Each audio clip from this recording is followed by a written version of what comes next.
So I'd like to introduce and thank my esteemed colleagues for joining me today. I have Dr. Hussein Tahan. He is the System VP and CNO from MedStar, who is responsible for professional development, workforce management, and academic affairs. And I have Jill White, who is responsible for the chief nurse at Hutchinson Regional Healthcare Systems. Thank you both for being here. Thank you for having us. Thank you. Oh, so let's dive right in because we have a lot to cover. So, Hussein, I'm going to ask you first, how do you see this goal changing the way we staff? Good day, everybody. Thanks, Patty, for inviting us to join you in this panel. I really appreciate it. I'm speaking on my behalf and my colleague, Jill. We're excited for this opportunity, and thanks for everybody taking the time to join us today. What I would say, a great question, Patty. What I learned as I look at the new standard is that this performance goal has always been in the Joint Commission standards. It's just this time, those elements were pulled together into one clear goal.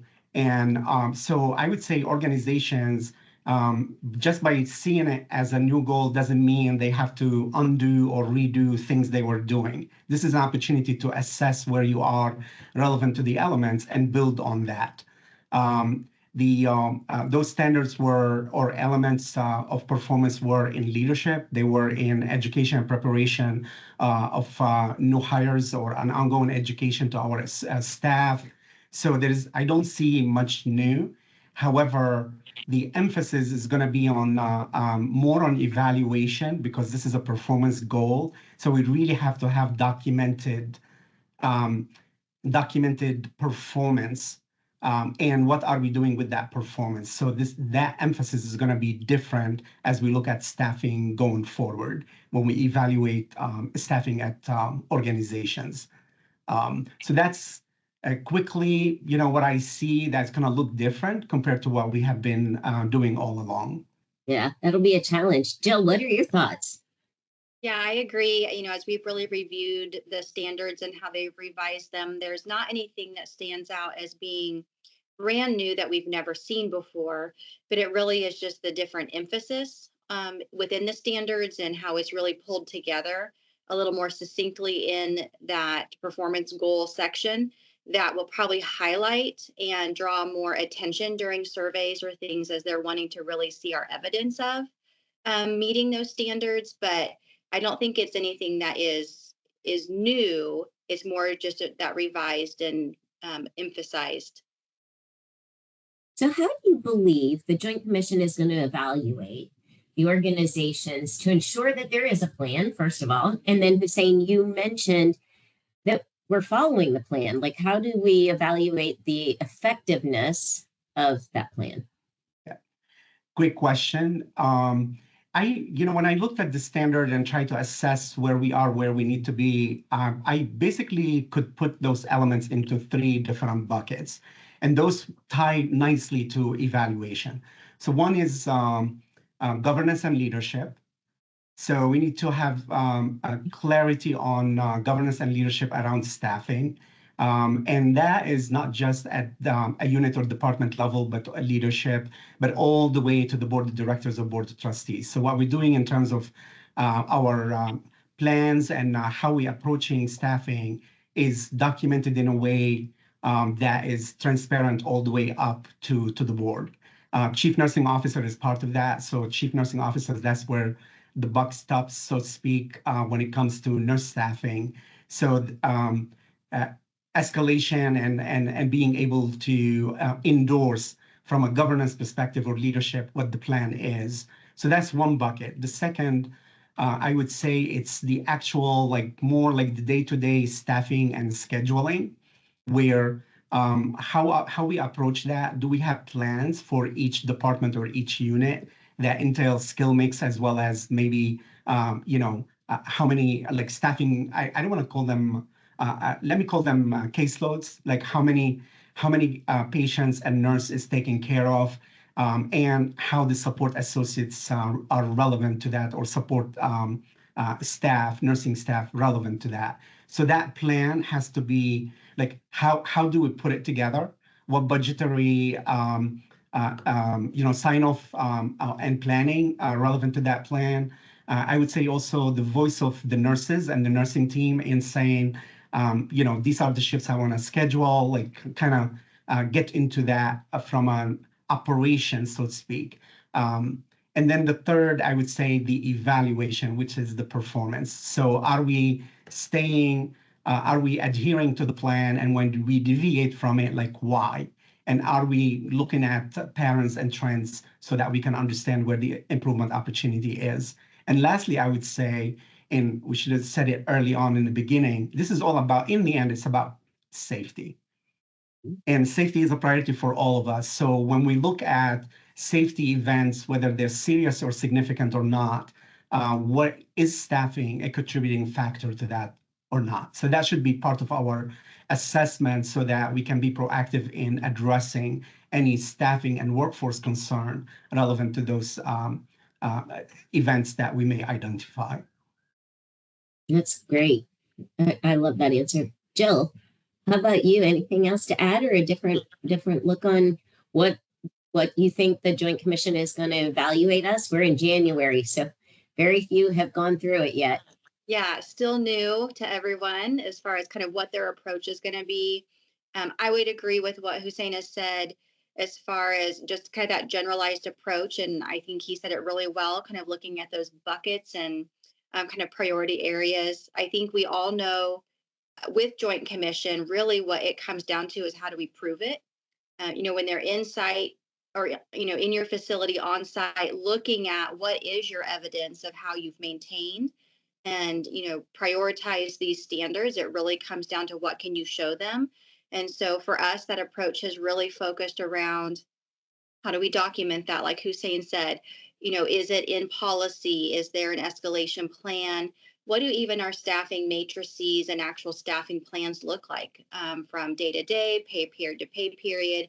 What are the things that we can then produce as a report or as something that's very tangible if someone were to ask for those things?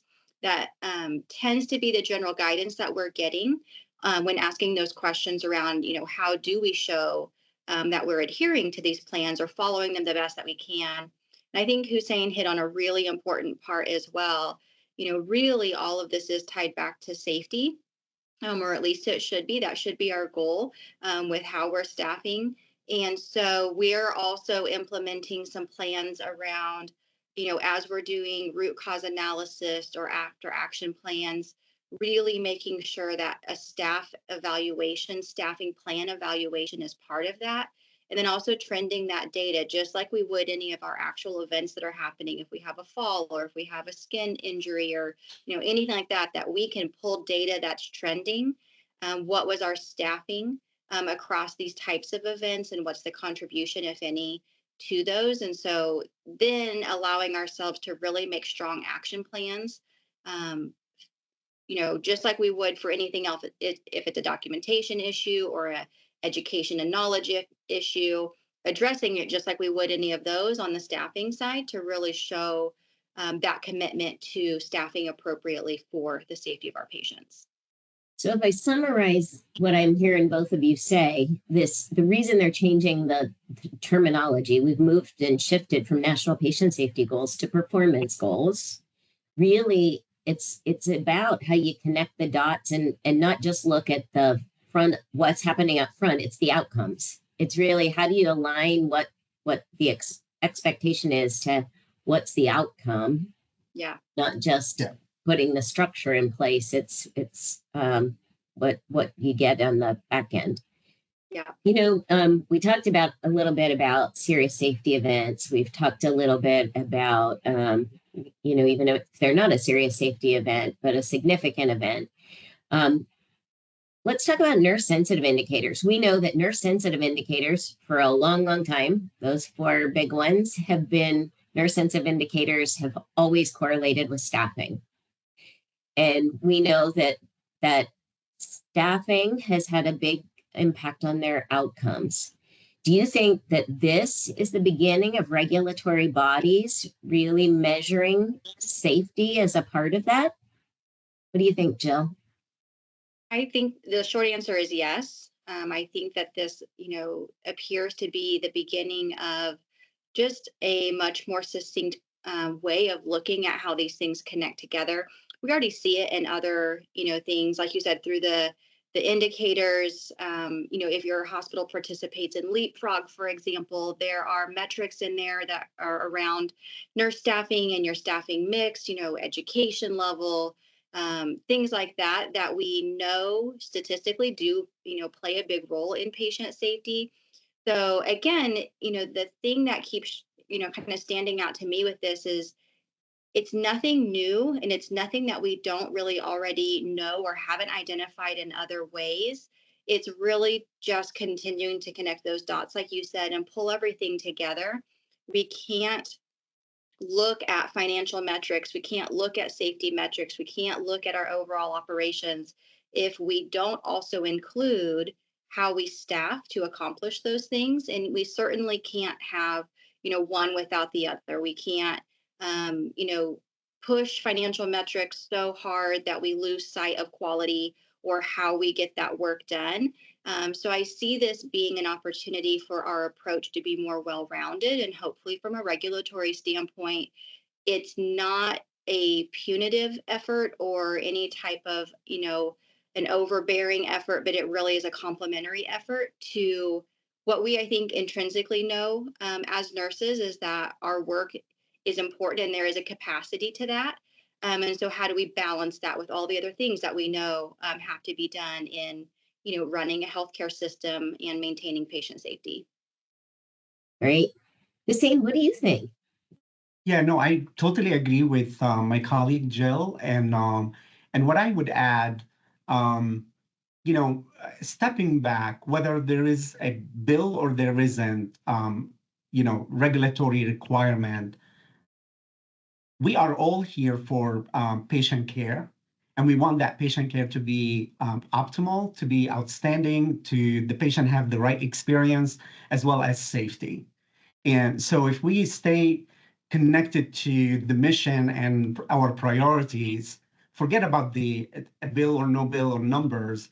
Our goal is to provide safe care. So our plans should be supporting that. So if the way we measure safety, whether that being from a value-based care perspective, are we meeting the outcome metrics for nursing, sensitive outcomes in particular, or safety on the safety side, not just on happy and falls and things like that. So to me, those are also safety situations. So we got to look at them with a safety binocular, so to speak, and not just did it happen on a unit where maybe the nurses were not as experienced, maybe new to practice, whatever, not just look at it from a competency perspective, but look at it also, we need to look at it from the numbers. We know sometimes there could be call outs. We just had inclement weather over the weekend that extended into Monday. I'm in Columbia, Maryland.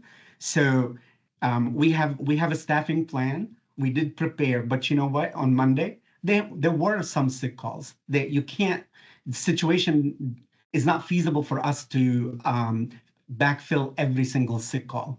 So we have to also be realistic that the plan is one thing, but the reality when it comes to the shift or the day may look slightly different, not because we did not plan to have the amount of nurses or staff that we need on that unit relevant to the patient population. It's just sometimes we can't. And in those situations, it's our obligation to look at them regardless if there is a regulatory requirement or not. We need to look like, why is that happening? How can we be more proactive in the future if appropriate? And my colleague Jill mentioned, trending. Is there a trend? Is there a pattern in how we are adherent to the plan so that we can be proactive in addressing that? So I think if we look at this just with that binocular in mind and that perspective on the approach to how we're going to be adherent to the staffing goal, performance goal, we should be fine. Great. Well, now I think the question that I'm going to ask next is the question that most of the people who have joined are really interested in. So how is your organization preparing for this national patient performance goal? Jill, you want to start for Sure. us? Yeah, I sure can. So we're approaching it just like we would any other standard within the Joint Commission manual. Our approach is we perform gap analysis on our standards. And so just starting with what does the standard say and looking at our current practice, and then where do those gaps exist? Do we currently, meet the standards just at face value with how we're practicing? And then really looking at how are we documenting that? What's our support for showing that? And then really just standardizing our process as we identify those gaps, making sure that we have something in place that we feel like meets that standard to the best that we can. So usually that starts with a deep look at our policies. We have policies specific to each of our nursing units, as an example, that really outline just how we provide care. What is our training and education requirements? What does that staffing mix look like? Is it, RNs, LPNs, CNAs, or other support services? How do we utilize them? And just really looking at that very basic level to make sure we have that really clearly identified for ourselves. And then just looking at our staffing plans. What does that look like? It's been a good opportunity for us to take a step back and look, okay, for each of our departments, what's our census been running? How are we staffing to that? Do we have what we need? What's our upcoming staffing needs, that we're anticipating, if any? And then just really capturing that in a way that we can easily pull that out, demonstrate exactly the work that's been done, and just feeling confident about, having that plan in place. And then also our next steps from there will be really evaluating that day to day. Like Hussein said, we know that things change, and we know that the best laid plan does not always execute the way we think it's going to. One big snow day can, blow that all up. But then what do we do with that? Who are our backup people? Who are we pulling in if we need that coverage there? What are kind of those hard stops in our staffing where we say, we might have a little flexibility up to this point, but beyond this point, that's really a critical need. And, how are we adjusting for that? And then just looking for that evidence that we've made those adjustments and we've implemented those plans. We have what's called a house supervisor report that goes out at the beginning of each shift, so 7A and 7P, that really shows that real-time decision making that our leaders are making regarding staffing. And so we're going to start really archiving that as part of a formal process and having that to where we can, again, pull it back out and show a surveyor. This was our staffing plan for this day, but then here's how this really went and the adjustments that we needed to make. But, here's the evidence that we were adhering to what our ultimate plan was for providing that, safe patient care environment with the correct staffing mix. Oh, I like that. Very good.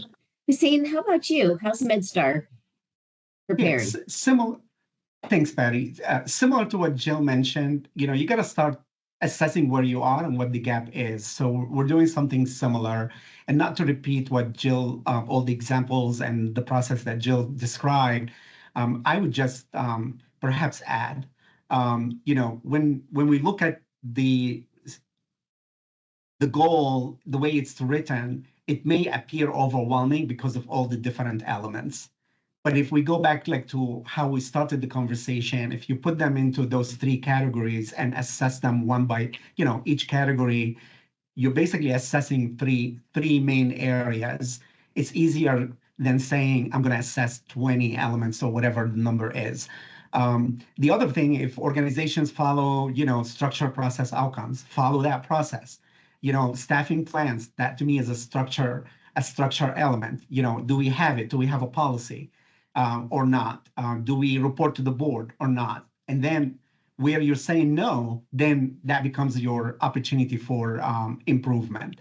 I would say, as we look at the requirements, where an opportunity, probably most likely those on the webinar today, is going to be in the documenting the evidence that you meet the standard. And that documentation, not just like the day by day, the shift, I had this many nurses, I didn't have this many, or I needed this many nurses that I couldn't backfill. It's also taking it one step further in terms of the trending analysis and then action plans for improvement based on what we learn. So we got to look at it day by day, but also we got to look at it retrospectively and see what we learn, whether that your guidance, like, monthly, quarterly. I wouldn't go any further than quarter because you really need to adjust if you learn something. And then the other piece, like we're looking at, we have reports to the board, right? So we've always done that, and quality safety, committee of the board. Now we're looking at the content of that report. Does it include all the elements that the goal indicates we need to cover? And where we have an opportunity, so we're working on filling that gap so that we have that all documented going forward.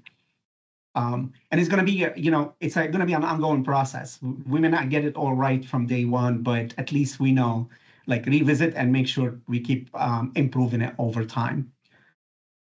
I love it. So this is going to be an evolution, we're sure. Well, I'll teach, I'll learn for sure. Lydia, I think we have some time to open it up for individuals if we have any questions in the chat. Yeah, so don't forget the chat is disabled, but the Q&A is enabled. So please put any questions you have there. The first one that I have here is, do you think that this will be or have a different impact on critical access hospitals compared to larger community or academic ones?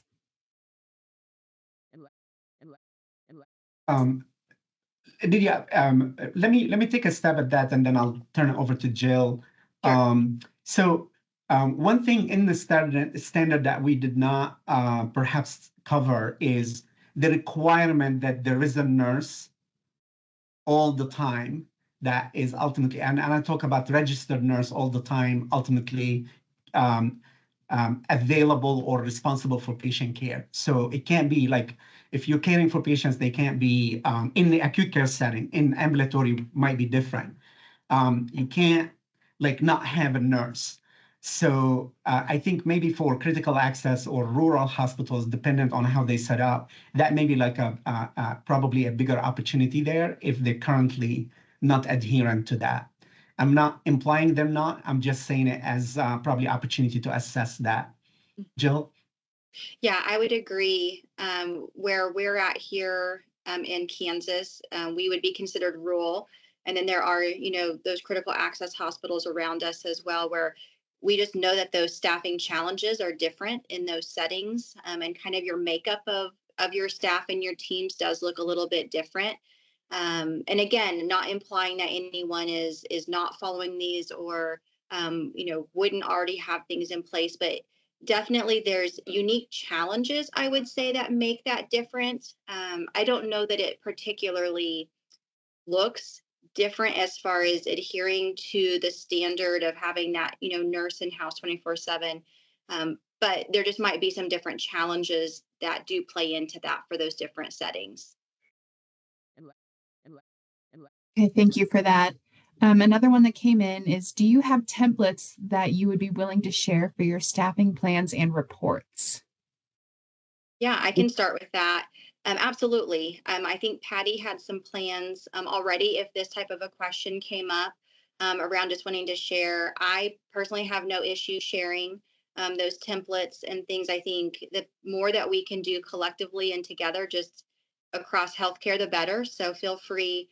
We'll figure out the best way to share contact information or have a place that we can send those even through Patty for those that are interested, but absolutely be willing to share.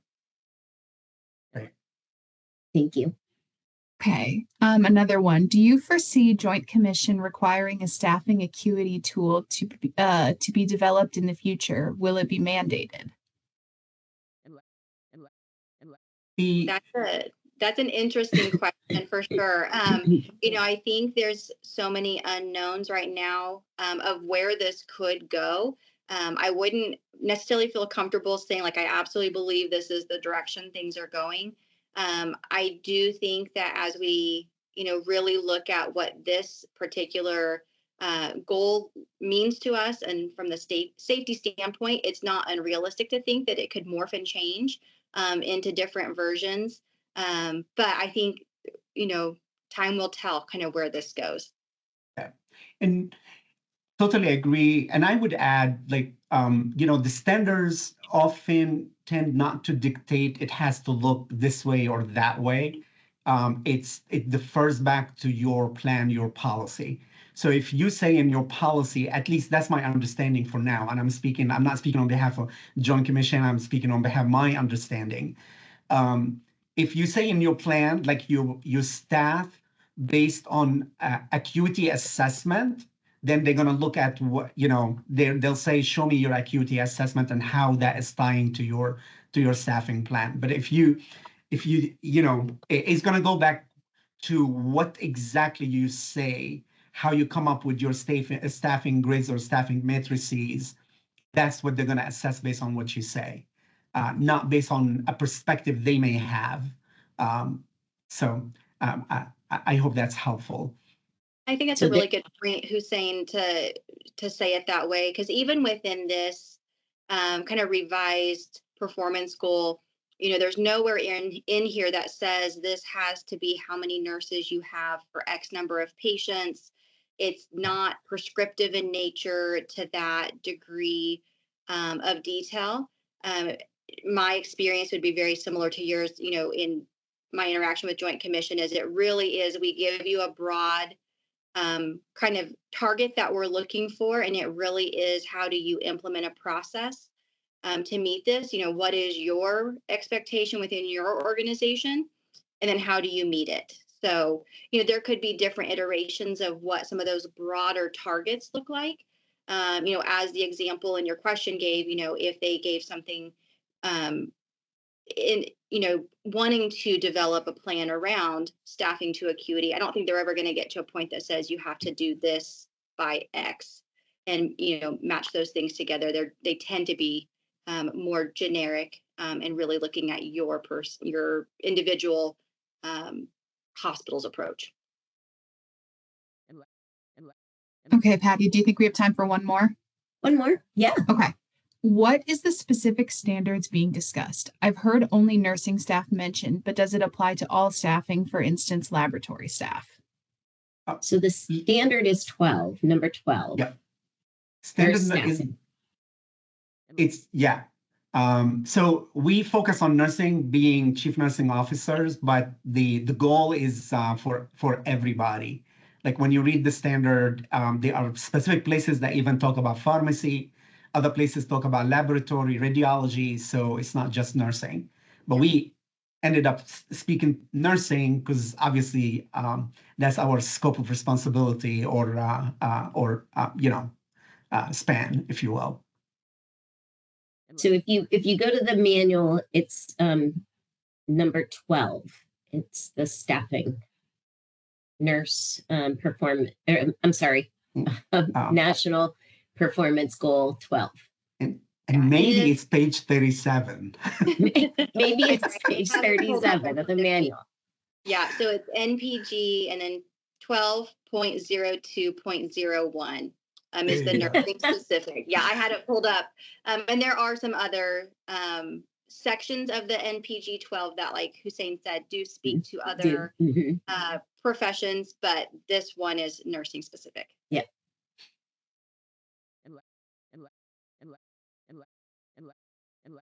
All right, that's all from the Q&A side. All right. Well, thank you so much for joining us. And again, as we said, we'll try to wrap this around because we know that there were many other things and different avenues that we could go with this, because this is a hot topic for each and every one of us who are trying to navigate this complex standard. So thank you again. I want to thank my colleagues for being here and for participating in this, and thank all of you for attending. And I hope you have a great day. Thanks again. Thank you. Thanks, Patty. Thank you.